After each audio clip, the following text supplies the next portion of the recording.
Hey y'all, so real quick, I have the urge to tell you a way to discern your visions, right? You have visions, you probably do. You just don't realize it because the world explains them away as dreams or daydreaming or like all of those different types of things. But listen, there are a lot more prophetic visions that happen to people without them choosing to acknowledge that it is the divinity within them, right? That's a gift. It's a gift. I have visions every single day. Yeah, and I share them out. But anyway, just a quick cheat code as far as a way that God gives me visions, right? I'm not a very nosy person. I mean, I am, but I'm not, right? So like, I don't really pay attention to things because I got a lot going on. And so when I have a prophetic vision in terms of like a dream, right?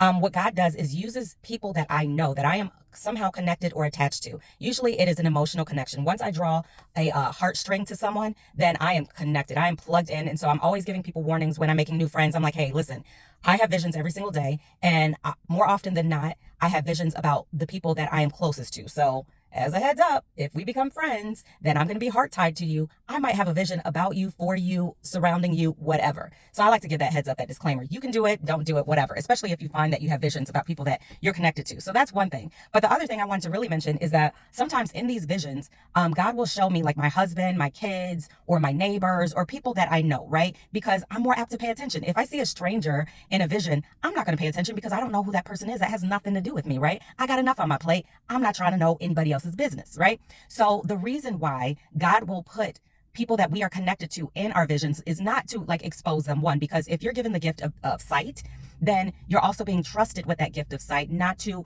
run and tell that. It's not gossip, people. It is not to spill out somebody else's business, what you perceive to be their shortcomings, their disadvantages, or even their advantages, right? Because it's not just about, oh, gloom and doom. Sometimes it's about joy and support and ascension, right? But it's not for you to tell anyone else's business. The way that I do it is I'll deliver the vision to the intended recipient, and then I'll let them know straight up, I do not share this. If somebody, if we come across somebody and they're having a conversation about visions and we both happen to be there, I'm gonna pretend like I never delivered a vision in the first place until that other party who received the vision and it was about gives the green light through saying, hey, Marisha, oh my goodness, I can't speak today. I don't even have my Invisalign in right now. So there's no excuse. But anyway, they'll say, hey, Marissa gave me a vision and it said blah, blah, blah, blah, blah. And then even then I'm gonna sit quiet and because it's your story to tell.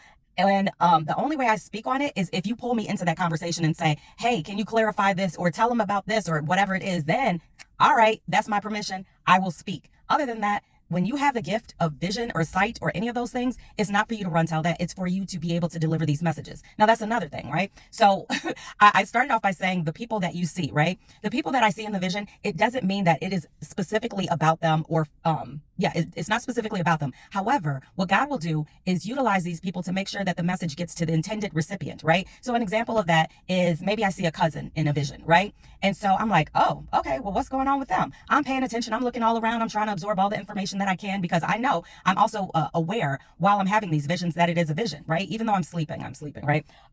So when I go to deliver the vision, what I always tell people is I saw you in this vision. However, it is up to you to use your discernment to know if this vision is actually about you or if it's for someone that you are connected to. Because 6 degrees of separation, I don't even think it does us any justice, really. I mean, because we are all literally tethered to one another and connected to one another. And visions, for me, make it very clear as to how connected we actually are. So I say that to say this, sometimes you might see your partner in a vision and we all joke about it. Like, listen, I saw you cheating last night. And then you go to your partner, you got an attitude and all those things. It might not even be about them. It might be God tapping into your gifts or, the Holy Spirit tapping into your gifts to show, and what I receive is exposed, but not really exposed, but to show what's going on in someone else's life. And it's not to be like a TV show or it's not entertainment purposes or anything like that. Maybe sometimes it's just to say, pray for them. Pray for them. You don't always have to deliver the visions if you don't feel compelled to. But if you do see someone in a vision and you see them struggling, or even if you see them having a joyous moment, pray for them, right? And so I say all that to say this, even when you see like your partner or your kids or something like that, that can be a relationship to let you know, okay, in my heart, I know that this was for Tom, right? I don't know, Tom. If your name is Tom, if this resonates, then yeah, sure, it's for you. But maybe you're like, okay, this vision makes Tom come to mind. And so now that I have connected the vision with Tom, per se, I know that this is probably about their partner. However, I've never met Tom's partner, so I don't know what they look like. Or I don't really, respectfully, don't really care about any information linked to Tom's partner. So instead of showing me Tom's partner, I'm going to see my own partner so that way I can actually pay attention. Are you picking up what I'm putting down? There's a lot of different layers and levels to this. But if you have the gift of sight, If you have visions, then know that it is for a reason. And the more you tap into it, the more you acknowledge it, the more you are going to see.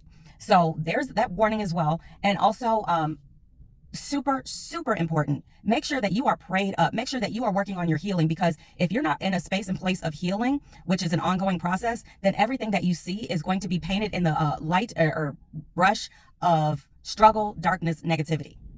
Once you start your healing, once you continue your healing, then you can take your own ego out of the vision and see it for what it is and deliver it for what it is, as opposed to how you think it should be, or that run tell that in you that says, I know what's going on, right? Because that's not what it's about, y'all. But anyway, that was a long way of saying, if you have visions, don't be afraid of it. Don't be ashamed of it. Pray for God to give you the discernment as to who and when you need to deliver the things. And if you see a vision over and over again, odds are good it's divine timing and it's time for you to start delivering them. But listen, you know what I say. These are my moments. It's your life. You're strong. You're powerful. You get to decide. And that's it. Bye.